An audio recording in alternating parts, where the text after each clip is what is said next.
Rated M for mature. Hello, Capcom Unity. This is Greg Man. I'm joined by Brelston. Hello. And we're taking a look at DMC Devil May Cry. Wanted to talk to you guys a little bit about the combat, perhaps in more detail than we usually get to with trailers and stuff. So today we're just going to talk about the fundamentals, and then we'll follow up on this video with a more advanced look, and hopefully help you guys start thinking about how to get those style meters up. Even already, I'm looking at this footage you've recorded, weaving all these elements together, which I'm guessing this video and the next one will kind of go into how you do that. Absolutely.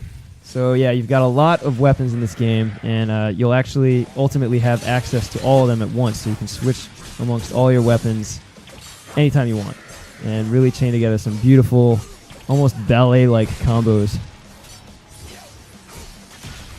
So the game really continues the Devil May Cry legacy of deep, stylish combat. You're going to see a lot of familiar things. You're still using your Rebellion sword and guns together. There's a lot of familiar moves, like they're doing the trillion stabs here. It used to be called the million stab. Of course, the stinger is back. The shotgun is back, and you can still fling it around like nunchucks. Evading and evade canceling are back in a big way. As for new stuff, Ninja Theory has added an angel and demon power system, so by holding one trigger or the other on your controller, you can switch between angel and demon powers, and each one has different weapons assigned to them. And again, you can switch between these weapons at any time you want, and they all have different strengths and weaknesses. Part of the game's depth lies in really exploring the ins and outs of each weapon and each move and figuring out when you want to use which. You'll also find that aerial combat is much more emphasized than ever before in a Devil May Cry game. In 3 and 4, it was something you could definitely do at times, but here it's really front and center. Yeah, this game seems to be like the backbone is how long can you stay in the air. Yeah, a lot of the moves and techniques really focus on extending that air time or just getting yourself and the enemies up in the air. So the basics. Like in the old games, you have your sword, and it has its standard bread and butter combo where you just mash attack. And you can actually do that bread and butter combo with any of your melee weapons. They each have different combos. So you see the Arbiter like smashing through enemies with ease, but slower, and Osiris is faster, but does hit multiple enemies at once. Exactly. And also like the old games, you have pause combos. If you strike a couple times and then pause for a moment and then strike again, you'll do a variant combo. And in this game, you can actually do those in mid-air too. Oh, nice. So just with one attack button alone, you have 4 different combos. You've got your standard, your pause, and then the air version of each. But each of those with the different weapons as well. So like there's, you're always thinking a few steps ahead of like switching and moving around. There's also a ton of different ways to get enemies up in the air. Some of these you might recognize.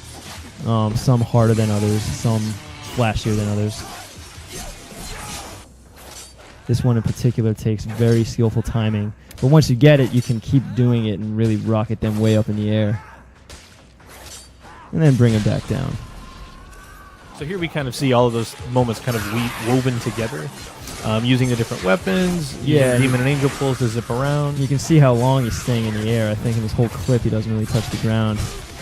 And he's using the chains, he's using flips, he's using his move set just to stay suspended. Osiris, you saw, scoops up multiple enemies with one go. Like this is another case where you're going to do a launcher, go up with Rebellion, but then mid combo switch to Osiris, use it to scoop another enemy up, and just keeps the combo going. And just keep wailing on all of them at once. It's very satisfying. Nice. The demon and angel powers also have chains that you can use to close the gap between yourself and an enemy. The demon chain can pull an enemy towards you. The angel chain can pull you towards an enemy.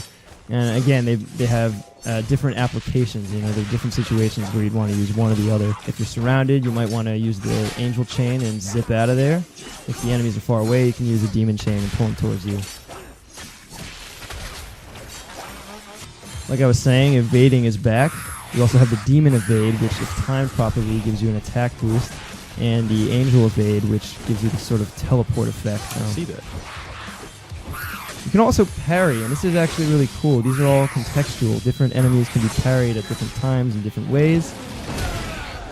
Too dramatic effect.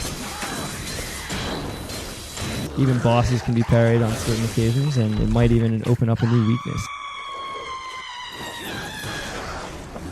You gotta be careful though, because sometimes an enemy will parry you. What? So that really just scratches the surface. You know, that was a look at the fundamental building blocks of the combat in this game. In our next video, we'll talk about some of the more advanced stuff you can do to really get your style combo all the way up and just get the most out of your game.